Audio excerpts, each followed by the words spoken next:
Olá, meu querido amigo, estamos no ar com o nosso Direito e Justiça. Quanta alegria estar aqui com você, mais uma vez, trazendo a boa informação, trazendo inspiração e trazendo pessoas que possam realmente compartilhar conhecimento, compartilhar um pouco das suas vidas, da sua carreira e fazer com que você possa, como sempre, sair daquele lugar comum para um lugar incomum. E esse é o nosso grande objetivo aqui.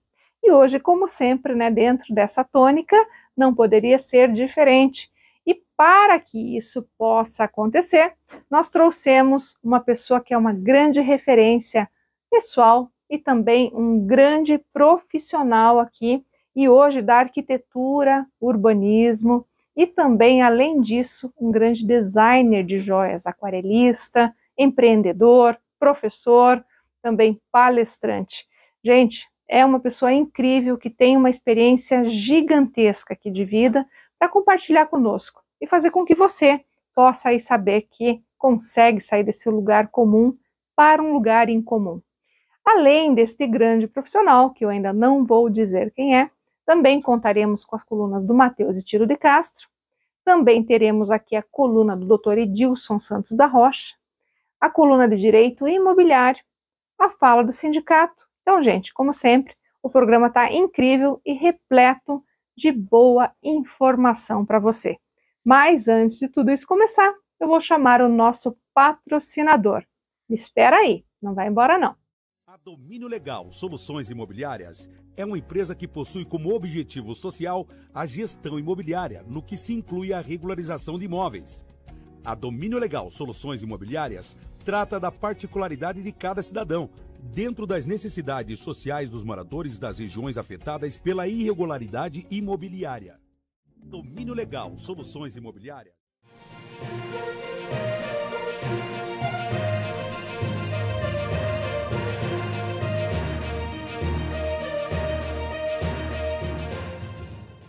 Está no ar mais um Direito e Justiça. Como eu falei para vocês aqui na nossa chamada, hoje eu estou com um dos maiores nomes da arquitetura e do urbanismo da nossa cidade, do nosso estado e também do nosso país.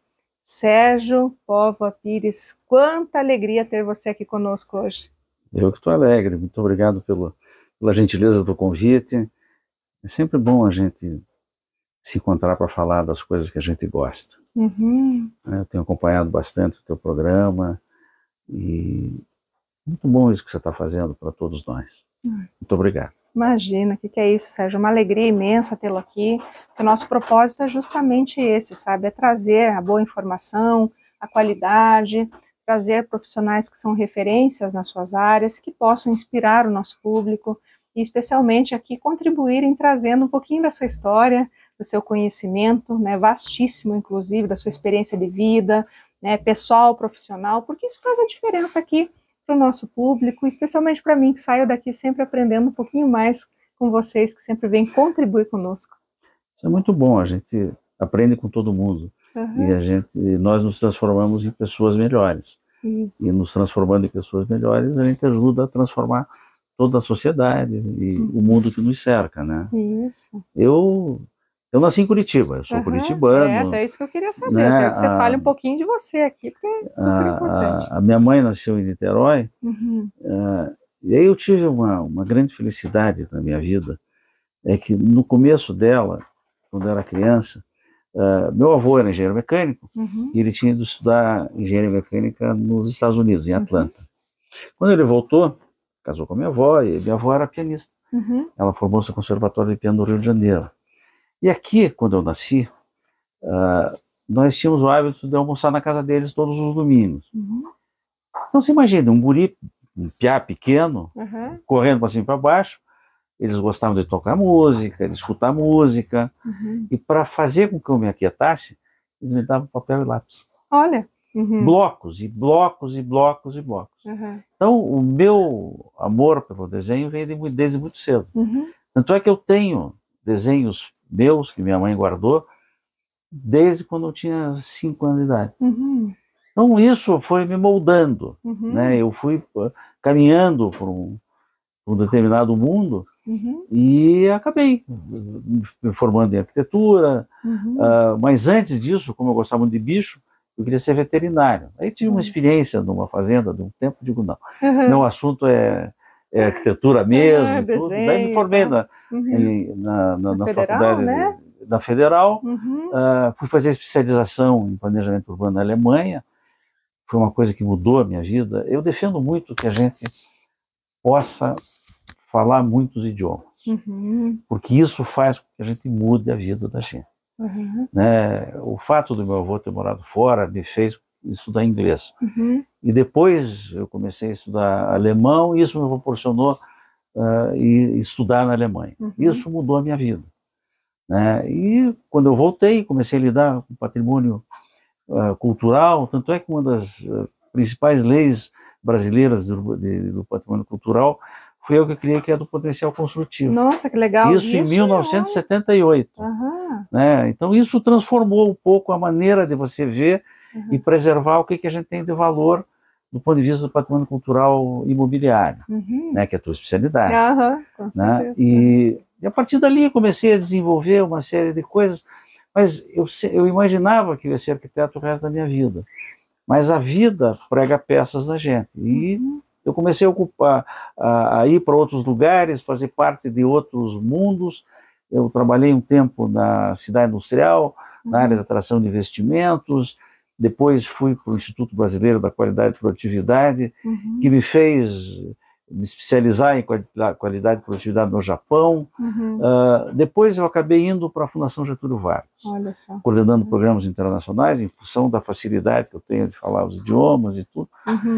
E aí os mundos se abriram, se descortinaram, né? E paralelamente a isso, eu sempre gostei muito do desenho, da pintura, eu sou aquarelista, desenhista, né? designer. Esse ponto muito importante do teu currículo. Designer, né? De joias, e sabe, então você vira uma pessoa multifacetada. E eu acho que isso é muito bom, porque você gravitando em vários mundos, você conversa com vários tipos de pessoas. Isso. Né? E você faz vários tipos de projetos. Isso depois a gente pode até conversar, porque você está lidando com coisas inesperadas. E aí, depois eu cheguei a ser presidente do IPUC, né, o nosso Instituto de Pesquisa e Planejamento Urbano de Curitiba, e coordenei o último plano diretor da cidade. Nossa, bacana. Né? Então tem aí uma gama de coisas, e eu tenho hoje me dedicado a fazer palestras e passar o meu conhecimento para outras pessoas. Poxa vida, na verdade, assim, né, né, na verdade, você fez um resumo aqui, né, da tua atividade, né, que é intensa, você é polivalente, né, e justamente ser multifacetado te propicia, né, essas experiências inúmeras, e isso só agrega conhecimento, isso só nos faz, inclusive, ter essa possibilidade de transitar por esses vários universos e aprender muito, acho que a gente se torna muito mais dinâmico, né, muito mais também, você consegue aprender de outras áreas e até fazer essas conexões, torna o teu trabalho muito melhor, né, eu acho que a gente tem essa... nos torna pessoas melhores, o nosso trabalho é melhor, e é sempre gozado, porque eu sempre gostei, a gente tem um termo aqui no Paraná, em Curitiba, que é um polaco de cada colônia. Isso, não é isso? É verdade, sim. Né? Então, a gente juntar pessoas de vários saberes, criar parcerias eventualmente quase impossíveis, vamos dizer assim, é que dá gosto para a coisa. Né? Então, isso tudo, você experimentou, você morou no Japão, você sabe o que é uma outra cultura, né? De que maneira que você tem que entender o outro para entender a si próprio. Né? Então, tudo isso faz com que a gente vá ao longo da vida ficando cada vez melhor, eu acho. É verdade, né? Sérgio. Então, hoje eu me dedico a contar para as pessoas um pouco daquilo que eu sei. Isso aí. Bom, gente, vocês estão vendo, né? Esse programa tem tudo aí para trazer muito conhecimento para você e, sobretudo, inspiração. Mas antes da gente continuar aqui com o Sérgio, eu vou chamar a coluna do Matheus e Tiro de Castro, a economia no Brasil e no mundo. Depois a gente volta aqui para continuar essa conversa maravilhosa. Olá, meu caro amigo telespectador, cá está nos prestigiando mais uma vez em nosso coluna sobre a economia.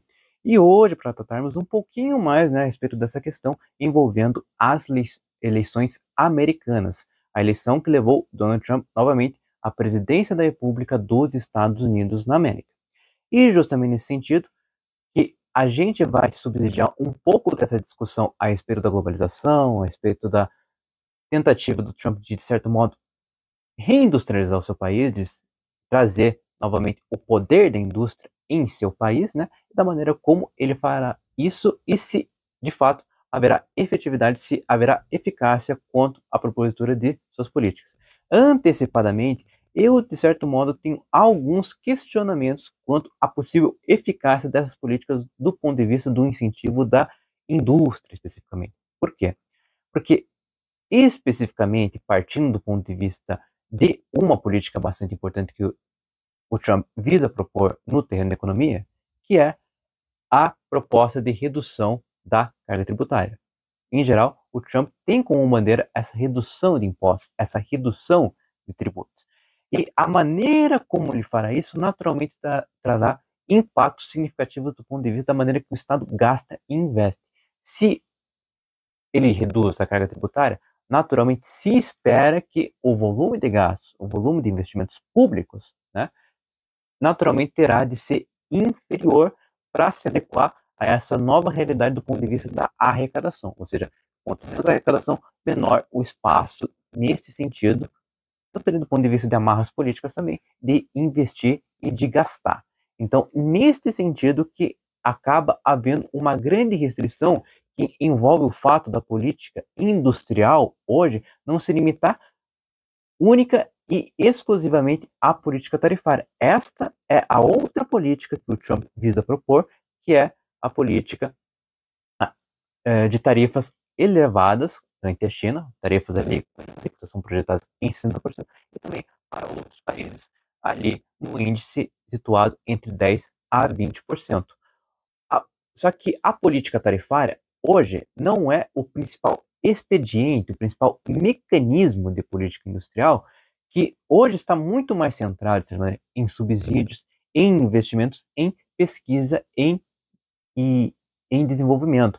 E isso, naturalmente, acaba demandando uma capacidade de gasto, uma capacidade de investimento do Estado muito maior, que acaba não sendo acompanhada por propostas de redução, por exemplo, da carga tributária, né, que naturalmente limitará o alcance de gastos e investimentos que o governo dos Estados Unidos pode fazer, né? Então aí a gente tem aí uma importante fonte de estímulo que hoje é a principal para se incentivar a indústria, que não está sendo contemplada em seu plano de governo. Por último, também há um questionamento muito grande da minha parte quanto à questão de restrição, da política de restrição à imigração, né? No caso, a imigração ilegal. Neste caso, né, partindo justamente dessa perspectiva, de uma perspectiva de globalização, de cadeias globais de valor, do fato da produção no mundo inteiro depender, né, os países dependerem do que é produzido em outros países, em linhas gerais, acaba, de certa maneira, demandando que boa parte da produção de um determinado país seja direcionada para o exterior, seja direcionada para o mercado internacional. E para que ela seja direcionada, você tem que ter um preço que seja competitivo do ponto de vista do mercado mundial. Do ponto de vista dos Estados Unidos, que busca, de certo modo, recuperar a relevância da sua indústria e da sua produção no mundo, naturalmente, há de se pensar que uma restrição à imigração naturalmente diminuirá a força de trabalho disponível para trabalhar nos Estados Unidos e, com isso, os salários naturalmente tenderão a aumentar naquele país. E com a tendência dos salários aumentarem, naturalmente, o custo do produto que é vendido pelos Estados Unidos, que é comercializado no mercado internacional, tenderá a aumentar. E, com isso, uma grande fonte de estímulo, uma grande fonte de incentivo do ponto de vista da competitividade estadunidense acaba ficando comprometido. Então, é um conjunto de fatores que, na minha avaliação, acaba, de certo modo, restringindo o alcance, o intento que o Trump visa para estabelecer uma base sólida para a economia americana do ponto de vista de sua hegemonia, do ponto de vista industrial. Com todas essas informações, eu me despeço de ti, meu caro amigo telespectador, esperando ter te transmitido informações relevantes sobre a economia e te aguardo até a próxima semana. Muito obrigado.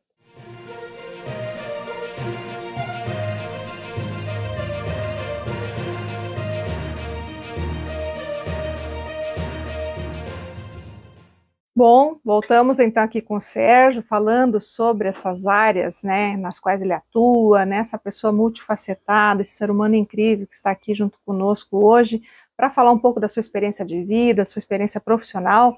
E até eu fui presenteada aqui hoje, né, não posso deixar de falar. Olha só, gente, Elas Aquarelas, que livro incrível, né? Mulheres pretas, brancas, vermelhas, azuis, verdes e amarelas. Que lindo! Eu acho assim que eu, né, claro, vou fazer isso logo que você, né, que a gente terminar essa entrevista aqui, eu já vou me debruçar sobre essa tua obra aqui, porque realmente é incrível. Mas eu queria que você contasse um pouquinho para o nosso público, Sérgio. Esse livro nasceu, foi muito bacana.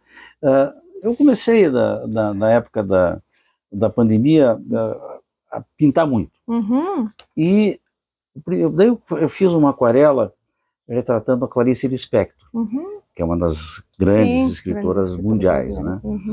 E mostrei para uma amiga e ela disse, puxa, você acha que coisa interessante? Pô, você podia fazer com outras pessoas também e tal. E aí nós escolhemos 10 escritoras mulheres, essas já faleceram, e 10 personagens criadas por escritoras mulheres. Então, por isso saiu o nome, Aquarelas. Então, ela escreveu o texto e eu fiz as aquarelas. Foi um projeto muito interessante. Nós temos aí a Fernanda Young, a Simone de Beauvoir. Você vai ver que tem várias escritoras mundiais, a Virginia Woolf, a Mrs. Dalloway, enfim. Então, esse foi um projeto que eu gostei. Nessa coisa de projetos, eu acho que é sempre muito importante a gente achar parceiros para desenvolver projetos. Eu tenho um deles, que é um fotógrafo muito amigo meu, o Brasílio Ville, e nós fizemos um trabalho, uma ocasião, por uma empresa daqui de Curitiba de pneus, de alta performance. E foi curioso como é que foi a provocação para isso acontecer. Nós fomos conversar com a diretora de marketing dessa empresa, que cuidava da área do Brasil inteiro, é uma empresa japonesa, mas que cuidava do Brasil inteiro. E eu fiz a seguinte provocação para ela. Você quer sair na revista Vogue? Ela me olhou assim e disse, nossa, eu quero, claro que eu quero. O meu produto, claro que eu quero. Mas como é que isso vai acontecer? Como é que a gente vai fazer isso ser possível? Aí é que vem a história, e aí que vem a criatividade, depois nós vamos falar de inspiração também. E tudo. Eu digo, bom, tá aqui, ó, eu criei uma linha de joias baseadas nas marcas dos pneus. Eu digo, tá aqui, ó, os teus pneus eles estão aqui nessa coleção de joias. Aí teve uma exposição belíssima no Solar dos Leões, criamos as peças, teve desfile de moda, as peças foram para a Fórmula Porsche, foram para o Salão do Automóvel, e aí você começa a lidar com outros mundos, porque quando você inicia uma coisa, você não sabe como ela vai terminar, né? Então mas o final foi ter saído na revista Vogue. Olha, que maravilha. Porque, claro, porque eu aprendi uma coisa, quando você promete, você tem que cumprir aquilo que você prometeu. Também sabe? Não é assim, não deu certo. Infelizmente. Né? Uma outra coisa que eu estou fazendo agora também, é uma parceria com uma tenista daqui de Curitiba, Vitória Esperandil, nós criamos uma marca de raquetes de beach tênis. E como é que surgiu isso? A partir de umas aquarelas que eu fiz, com uma leitura que eu fiz da Mona Lisa, enfim. E a partir daí nós, poxa, que legal, papá, vamos lá, papá. Pronto, criamos uma marca e temos uma raquete de beach tênis daqui de Curitiba, claro, que ela é feita fora do Brasil. Sim, né, mas ela tem a marca de Produto Curitiba. altamente personalizado. Personalizado. Né? Daí passou já para outras coisas, para malas, para óculos, para echarpes, enfim, para uma série de coisas. Então eu sempre estou procurando. O meu último projeto foi com um designer daqui de Curitiba, o Rodolfo Guto, Gutierrez, da Boulé, né, ele me pediu para fazer uns panos para uma cadeira que ele desenvolveu. Que legal. Né? Então, eu sempre agora tem que ter uma coisa. Eu tenho que gostar da pessoa para fazer isso. Aquela sinergia, tem que ter empatia, né? sabe? Também. Não pode. Se isso não acontecer, não flui. Não flui. E a partir daí, a gente começa a ter várias incursões, né? Eu comecei há um tempo atrás a jogar golfe. Eu sou um iniciante no jogo golfe, 1 ano e pouco e tal. Aí, aquela coisa dos buracos e tudo, eu digo, puxa vida, vamos olhar para isso aqui de outro jeito. Aí resolvi pintar em aquarelas a minha visão do que seriam os buracos do campo de golfe.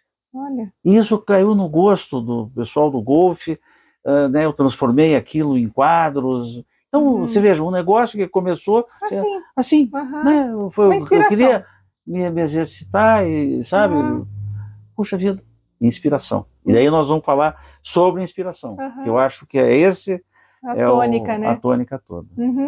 Que legal, né, Sérgio? Você veja como as coisas vão acontecendo, por isso que eu sempre falo, né, é o momento, o lugar, né, certo que você tem que estar ali para realmente, né, uma percepção que você tem, uma pessoa que você conhece, é um elemento aparentemente aleatório que surge e que te leva, de repente, a criar. Né, a ter, de repente, ali, poxa, mas aqui eu posso desenvolver um trabalho, posso fazer uma pesquisa, ou como você, posso pintar ali, né, isso aí. ela. Então, gente, aí, essa é a ideia sempre do nosso programa, né, é te mostrar que, independentemente do momento de vida que você esteja, que sempre é possível você desenvolver algo ainda melhor, se tornar aquela pessoa que você quer, mudar de carreira, agregar. Você não precisa simplesmente desenvolver uma única profissão, ou estar numa única profissão, ou numa função única. Você pode, né, transitar, você pode realmente, né, Sérgio, mesmo é um grande exemplo aqui, né, se formou em arquitetura, um grande urbanista, hoje um grande designer de joias. Quem diria lá atrás que você iria transitar, né, empreendedor, professor, palestrante, né, aquarelista. Então, quem diria? Isso. E você não para numa coisa só. Para. Você é uma, como é que se diz? Você é um universo em transformação. Exato. Você sempre está se transformando. Exatamente. É só ter olhos, né, e ter abertura suficiente para também não se colocar numa caixinha ali, justamente, né? Não achar que você tem que se rotular ou que podem ter rotular. Você é capaz de expandir o seu universo, né? O ideal não é nem ficar fora da caixa. O ideal é não ter caixa. Não ter caixa. Não permitir, né? Não ter caixa. Exatamente. Para daí dizer, você está fora da caixa. Não, eu não tenho caixa. Não tenho caixa. Eu não tenho. Eu posso estar onde eu quiser estar. Justamente. Né? E é isso, gente. Essa é a mensagem desse bloco. Então, agora eu vou chamar aí a coluna do Dr. Edilson Santos da Rocha e depois a gente continua aqui com o Sérgio nessa conversa super agradável e tão inspiradora para todos nós.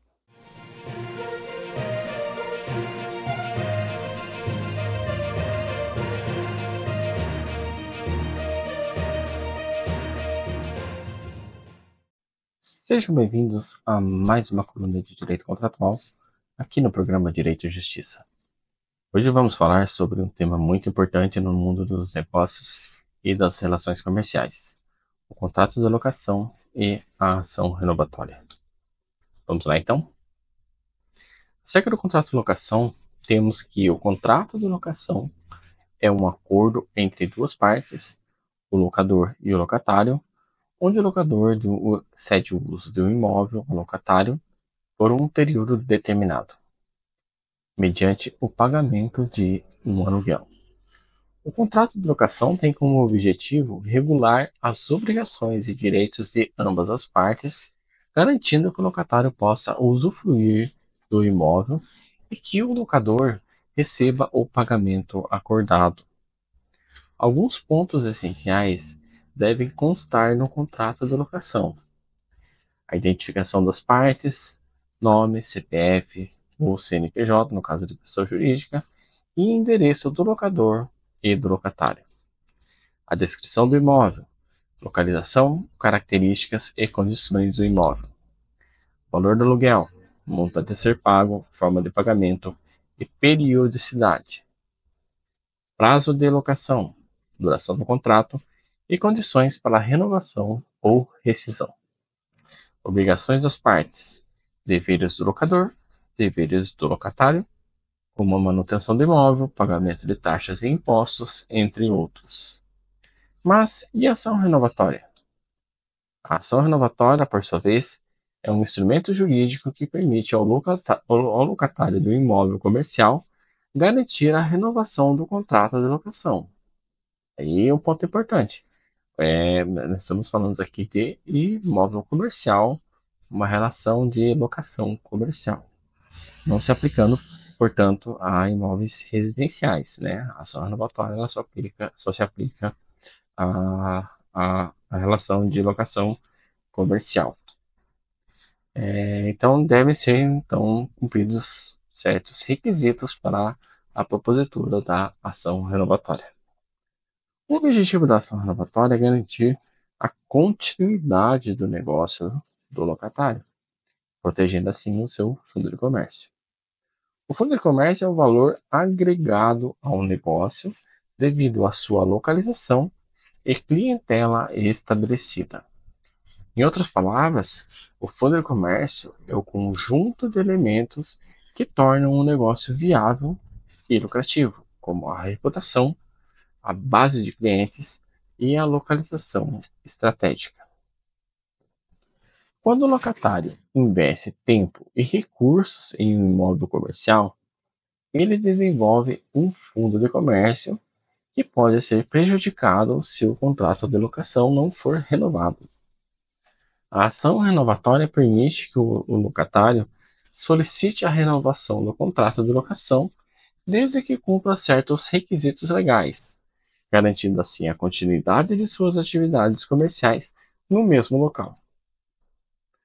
A proteção promovida pela ação renovatória serve para evitar que o locatário perca o valor agregado ao seu negócio devido à mudança de localização, o que poderia resultar na perda de clientes e na diminuição da lucratividade, e assim assegurar a estabilidade e segurança na atividade comercial.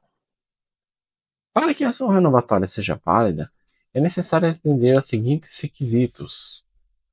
Primeiramente, o contrato de locação deve ter um prazo mínimo de 5 anos ou a soma dos contratos sucessivos que totalizem esse período.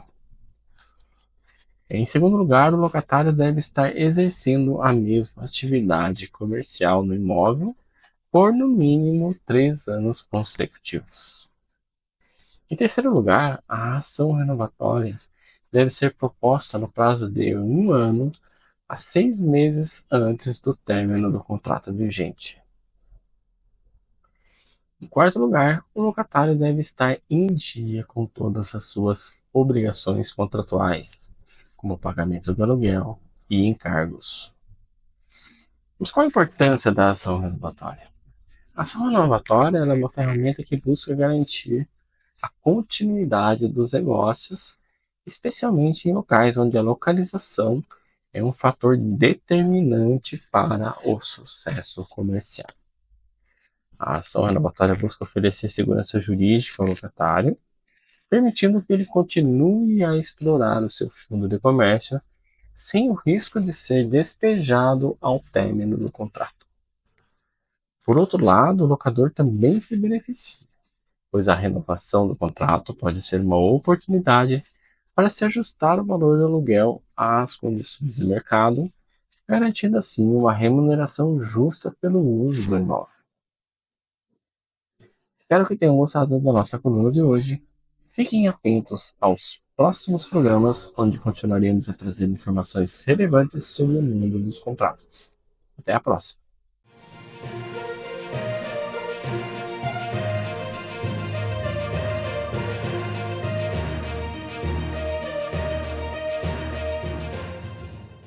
Voltamos então, depois aí da coluna do Dr. Edilson.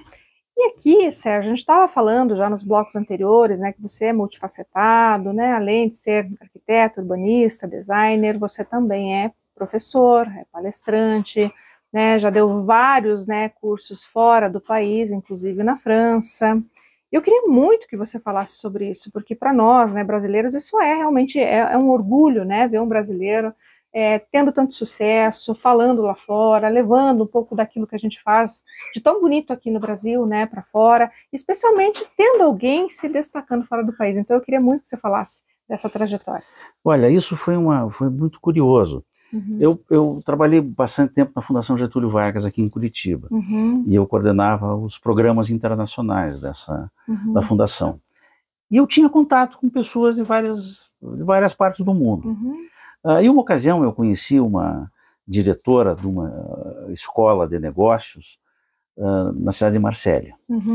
E ela me fez uma provocação. Eu disse, puxa, conhecendo as coisas que eu fazia, a diversidade das matérias que eu lidava e tudo, ela disse, Sérgio, que tal se você fizesse nós temos uma semana internacional nessa universidade, que a gente chama professores do mundo inteiro. Você poderia criar um curso, o que você acha de criar um curso de 30 horas para ser ministrado nessa Semana Internacional? Eu disse, bom, tá bom? Né? Você tem que pensar rápido, assim, né? Tá bom. Simplesmente e aí, aceito. Comecei a desenvolver isso.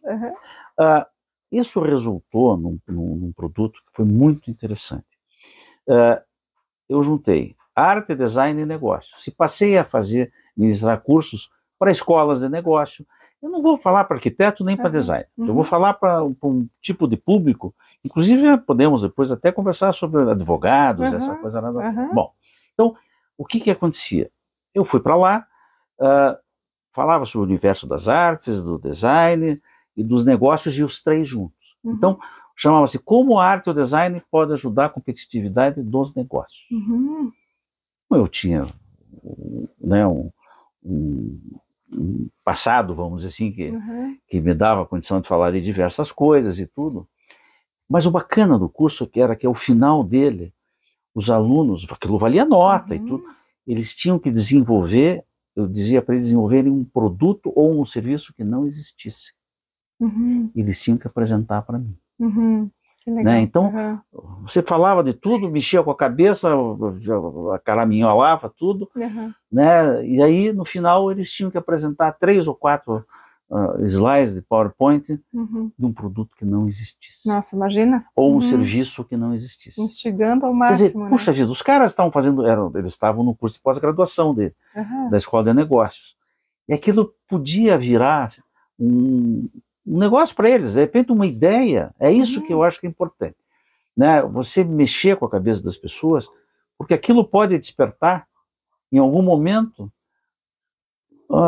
talvez um trabalho da vida deles. Sim, exatamente. Né? Então eu pude ministrar esse curso em Marsella, em Nantes, em Bordeaux. Olha. Não, e aí em Bordeaux a coisa funciona de outro jeito, né? Porque aquilo é uma coisa gozada. Você vai para a França na hora do almoço, então, o pessoal bebe muito vinho, né? E depois vai dar aula. Sim. Sabe? É um negócio assim, parece, outra cultura, parece né? que a gente toma água. Né? Então eu tive a possibilidade de tomar muito vinho nacional. Legal. E Nantes. Nantes é a terra do Júlio Verne. Isso. Né? E aí você vê as coisas de vários aspectos. Mas isso também me levou para um lugar mais longe, que foi a Finlândia. Olha, que bacana. Eu fui dar aula em Helsinki, numa escola sueca. Então, o que eu quero dizer é o seguinte, você tem que se preparar, você tem que se comunicar, agora você também tem que saber falar a língua do outro. Sim, exatamente. Né? Esses cursos todos eram ministrados em inglês. Né? Tinha que saber inglês. Exatamente. Né? E tinha que ter um nível de inglês que, sabe, você pudesse falar como nós estamos falando português agora. Isso. Bom, depois desses cursos, eles vieram para o Brasil. E daí começaram a ter um formato um pouco diferente. Nas aulas que eu dava na Fundação Getúlio Vargas, eles passaram a ter 8 horas. E aí eu também, a Federação das Indústrias, o SEBRAE, teve uma série de instituições que passaram a demandar esse curso. E depois as coisas vão também tomando outra forma, fiz workshops, eu fiz... e aí você lida com várias outras outros grupos. Por exemplo, eu agora estou fazendo palestras a convite do vice-governador, que é presidente da Federação do Comércio, para a Câmara da Mulher da Federação do Comércio. Né? E isso eu tenho feito em várias cidades do Paraná. Então você veja bem, é importante você ter essas andadas internacionais, mas é bom você voltar para aquele lugar. Eu fiz no final do ano passado, em Ponta Grossa e Prudentópolis. Eu nunca tinha ido para Prudentópolis. E aí você pega uma surpresa, uma cidade ucraniana, que tem como segundo idioma o ucraniano, e aí você vai conversar com empreendedoras que têm acesso a várias coisas, mas aí você começa a instigar essas pessoas, e elas começam a pensar de outras maneiras, né? Por isso que o meu curso chama-se Inspire-se.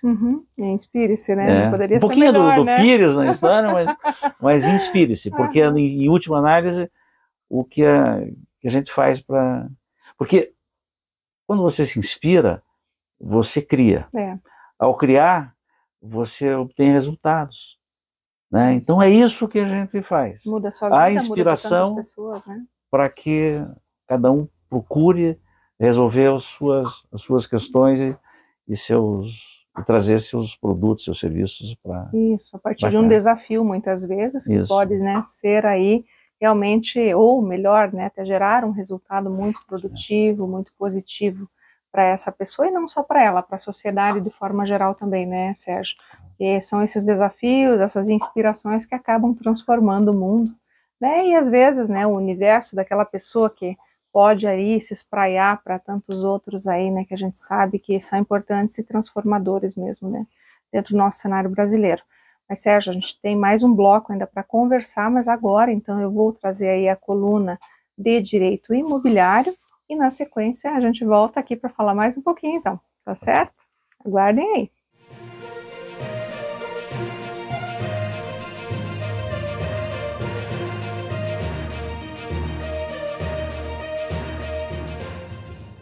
Olá, meu querido amigo e amiga do Direito Imobiliário que me seguem aqui, seja no canal, seja na coluna, seja nas redes sociais. Hoje eu trouxe aqui mais uma importante discussão para a gente poder cada vez conhecer mais sobre essa área tão fascinante que é o direito imobiliário.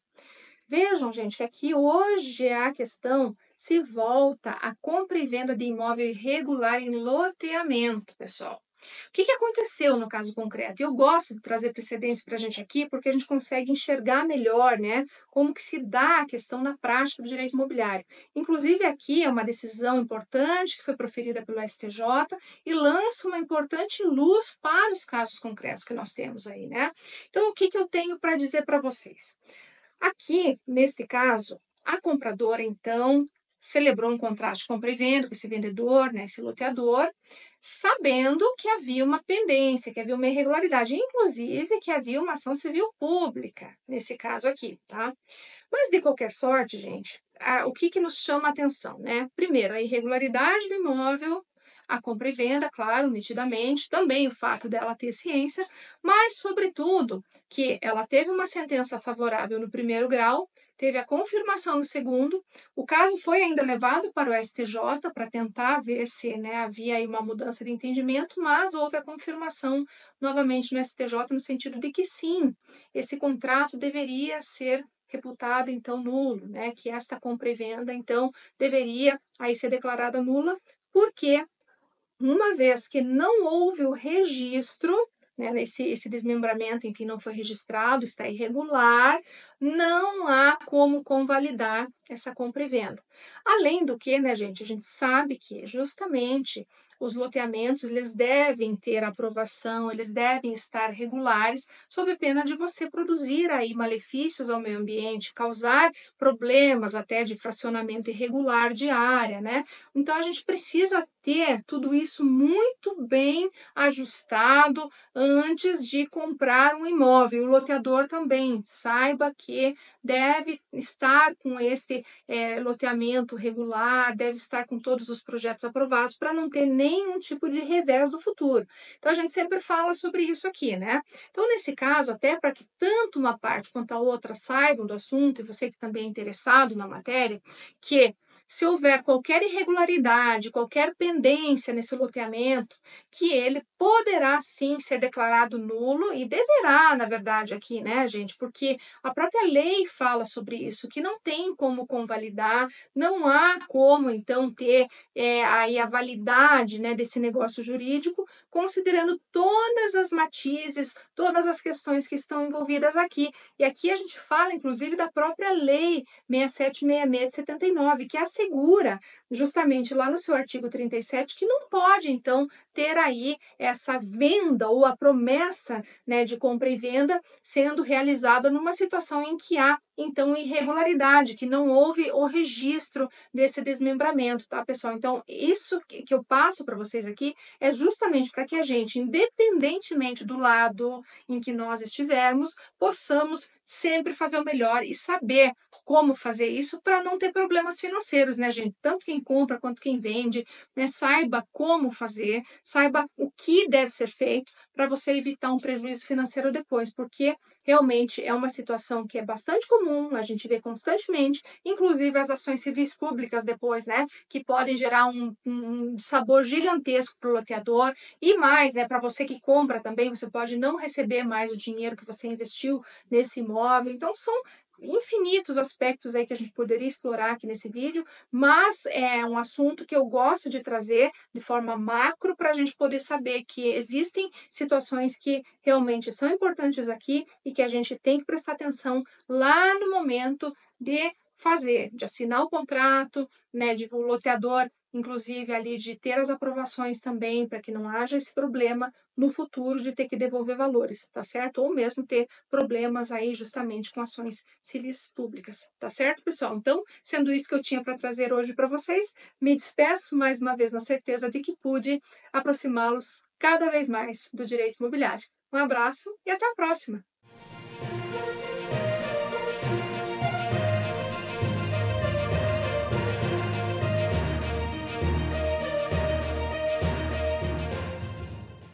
O SINAP, Sindicato dos Advogados do Estado do Paraná, foi instituído em 2 de dezembro de 1988, com o propósito em defender a classe de advogadas e de advogados no Estado do Paraná. Deste modo, o SINAP, Sindicato dos Advogados do Estado do Paraná, está situado na grande capital paranaense, em Curitiba. Porém, a sua Convenção Coletiva de Trabalho, a CCT, possui abrangência em toda a base territorial do Estado. O SINAP possui a matrícula sindical homologada no Ministério do Trabalho desde a sua criação para a base territorial. A Convenção Coletiva de Trabalho do Sindicato dos Advogados possui os planos e cargos e salários para os advogados e as advogadas atuantes no Estado do Paraná. Quer saber mais? Então acesse www.sinapr.org e saiba mais acessando o menu Convenção Coletiva de Trabalho. Em 9 de agosto de 2024, tomou posse a nova diretoria do SINAP para o quadriênio 2024-2028. Assim, o sindicato possui uma nova gestão atuante entre advogadas e advogados diretores para as advogadas e os advogados do Estado. Agora, você, advogada e advogado, quer saber mais sobre a atuação do SINAP, os projetos e benefícios? Então fale conosco através do WhatsApp pelo número 41996586981 ou então acesse pelo teu celular o QR Code que aparece na tela. Domínio Legal, soluções imobiliárias.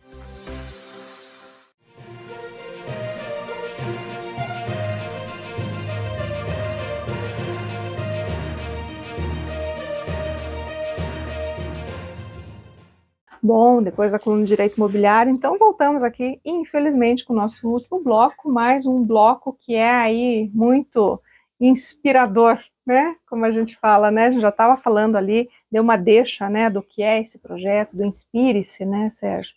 Mas e como que funciona isso na prática? Veja só, eu acho que quando a gente começa a pensar em algumas questões, quando parece que fica mais claro para a gente, né?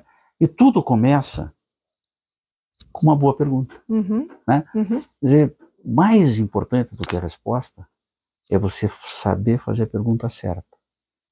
Porque aí a resposta vem e não tem problema. Quer dizer, esse é um dos pontos nessa história toda. Sempre conta uma história. As pessoas se interessam por histórias. Quer dizer, puxa vida, como é que aquilo começou, como é que aquilo se desenrolou, como é que ela termina, né? E não importa se é bem ou se é mal, não é isso que está em questão, né? Você conta uma história, transforme uma coisa ordinária, entre aspas, em extraordinária. Eu tive um exemplo na minha vida que foi fantástico. Eu estava fazendo uma viagem para Copenhague e quando estava chegando no aeroporto, normalmente quando você vai chegar na cidade, você acorda com o barulho daquelas... pessoal que quer servindo café e acendendo a luz e tal.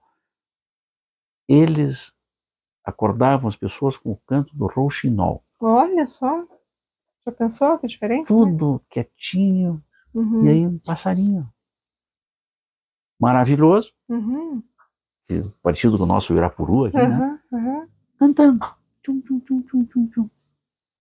Quer dizer, você transformou um negócio ordinário em extraordinário. Outra coisa que eu gosto de comentar é o bambolê. Quer dizer, um negócio tão simples e virou uma coisa... Uma febre, né? Virou um negócio como o cubo.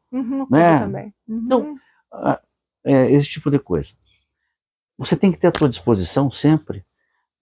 Eu gosto de falar do cinto de ferramenta, de utilidades do Batman. Né? Então, você tem que ter as suas ferramentas. Então, você tem que saber fazer uso. E a principal delas, no meu modo de entender, são os idiomas. Então, você tem que falar. Não um idioma, mas vários idiomas. Né? Aí, você tem que saber procurar as coisas. Né? Porque quando você entra na internet, você tende a ir para o lado. Nas procuras, você tem que saber focar o que você quer. Né? Então, saber procurar. A outra coisa que eu acho que é importante é que você tem que criar a tua rede de criatividade. Então, você tem que ter os polacos das colônias do teu lado. Porque aí você começa a resolver alguns problemas. Quando eu desenhava joias, eu ganhei um prêmio, eu ganhei alguns prêmios no design de joias e tudo, mas esse prêmio foi o primeiro deles, que foi um prêmio da De Beers, que é daquela empresa de diamantes da África do Sul e tudo. E eu criei um broche para mulher executiva. E esse broche era uma calota de aço escovado que abria e fechava e tinha um diamante no meio. Olha, imagina que lindo. Então, a pessoa saía, fechava a calota. Ela entrava num ambiente que ela tinha segurança e tudo, ela abria. E ficava aquele negócio todo. E aí eu me deparei com um problema. Eu digo, como é que eu vou fazer essa bendita dessa calota? Aí é que vem a rede de criatividade. Aí você começa a conversar com as pessoas. E quem me deu a solução foi um amigo meu que era ortopedista. Ele virou para mim e disse, mas isso é uma prótese de cabeça de fêmur. Imagine. Então, o que acontece? A solução para o teu problema, muitas vezes, está com quem não tem nada a ver com aquilo. Exatamente. E você só consegue resolver justamente por conta dessa rede. Né? Então aí você tem algumas coisas desse sentido que eu acho que são muito importantes para todos nós. Uma outra coisa que numa dessas minhas viagens me chamou a atenção, a sala de espera do aeroporto de Colômbia, na Carolina do Sul, aqui você tem todas aquelas cadeiras, aquele amontoado de gente. Como é hábito naquele estado e naquela cidade, eles têm cadeiras de balanço. Então você imagine sala de espera do aeroporto com cadeira de balanço. Olha. Claro, a escala do aeroporto é menor e tudo. Sim. Isso. Vê que diferencial, né? Quer dizer, puxa vida, você olha para um negócio que você não não tinha imaginado. Uhum. Outra coisa, seja curioso. Uhum. Sempre, né? Sempre fique procurando as coisas. Sabe? Então, pergunte por que é, sabe? Daí, e por quê? E por quê? Né? Essa pergunta, isso a gente faz quando a gente é criança. Uhum. E a gente aprende que é importante fazer quando a gente é adulto. Não perder, né? Assim, Não perder. Essa curiosidade. Então, por né? quê? Por quê? Por quê? Por quê? Uhum. Então, isso tudo faz com que a gente tenha um outro jeito de encarar as coisas. Uhum. Então, esses cursos, e aí eu convido os teus ouvintes, eu estou aqui à disposição, hein? Vocês podem me chamar, eu estou à disposição para essas provocações. Né? O nome do curso chama-se Inspire-se, ou da palestra, ou do workshop, o que for, né? Como a arte ou o design pode ajudar a competitividade dos negócios. E qualquer tipo de negócio, inclusive na tua área de direito. Ou seja, né, se você que está aí, né, buscando alguém para, né, ministrar um curso, né, e até inclusive para a área jurídica, o Sérgio está aí para poder então te auxiliar, né? Seja um workshop, palestra, o que for, né, o curso mesmo, né? O que a ideia é abrir a cabeça das pessoas e fazer com que elas olhem para aquilo e digam: opa, como que eu não pensei nisso antes? Né? Estava ali na minha frente, né? Isso daí. Acho que fazer a pessoa realmente, né, entender que ela pode ir além, né? Que tem algo que de repente está ali na mão dela, né, à frente dela, e ela não estava percebendo, e pode haver uma transformação gigantesca naquela atitude, ou mesmo naquela ação, né, que ela venha a fazer ali, né, desenvolver, né. Que bacana, Sérgio. Bom, eu fiquei extremamente feliz em tê-lo aqui hoje, né, agradeço muito aí, porque realmente pessoas como você fazem a diferença na sociedade, né, e eu acho que transforma a vida de muita gente, sabe? Compartilhar isso que você faz, tua experiência de vida, pessoal, profissional, enfim, é algo que realmente ajuda, né, contribui. Olha, Débora, sou eu quem agradece. Imagina. Né, porque você também é transformadora. Isso que você está fazendo está ajudando a transformar a vida de muita gente. Né? Então, nós nos inspiramos um no outro, e inspiramos as pessoas nos inspiram. Então, é uma coisa toda... É uma cadeia, né? Uma conexão ali que vai gerando essa transformação tão necessária no mundo, né? Que a gente precisa de boas ações, né? Se a gente já está, acho que todos nós brasileiros somos um pouco fustigados a cada dia, né? Com tantas coisas que não são tão boas assim, né? Porque eu não gosto de usar palavras negativas. Não, mas tá certo você. Eu prefiro sempre pensar que a gente pode, com as nossas ações, melhorar um pouco a cada dia, nós mesmos, né? Melhorar. E também ajudar a melhorar um pouquinho o nosso bairro, a nossa cidade, o nosso estado, o nosso país, o nosso mundo. Claro. Né? São pequenas ações que transformam. Se a gente esperar de governos, né, esperar de ações públicas, ou seja lá o que for, a transformação a gente nunca vai ter. Acho que cada um tem que semear um pouquinho. Né, o Gandhi dizia que nós somos a transformação. Nós somos a transformação, exatamente. Me lembrei até dele quando eu estava falando sobre isso agora, porque realmente tem que sair da gente, não dá para esperar de fora. E tem uma frase de um poeta brasileiro que eu gosto muito, do Ferreira Goulart, que ele diz que a arte existe porque a vida só não basta. É isso, pessoal. Isso aí, exatamente, Sérgio, mas muito, muito obrigada mesmo, mais uma vez, pela sua presença, por ter aceitado o convite, por estar conosco e por ser esse agente de transformação no mundo. Tá? Muito Gratidão obrigado. mesmo por estar aqui. Muito obrigado. Bom, gente, eu mais uma vez me despeço de você, né, com muito carinho, sabendo que com certeza a gente pode fazer aí a diferença, né? Se a gente transformar um pouquinho, que seja a vida de uma pessoa, eu já fico feliz aqui. E sei que com certeza alguém que está vendo aí foi tocado por essa brilhante entrevista, pelo nosso entrevistado de ouro aqui hoje, que veio compartilhar conosco essa experiência tão significativa e tão importante para todos nós. E espero você na próxima semana aqui, torcendo para que você realmente possa ter se inspirado ainda mais e que saia desse programa hoje sabendo que você pode chegar onde você quiser, não importa o começo, não importa onde você começou a sua trajetória. O importa o percurso e onde você vai poder chegar com certeza. Um grande abraço e até a próxima semana.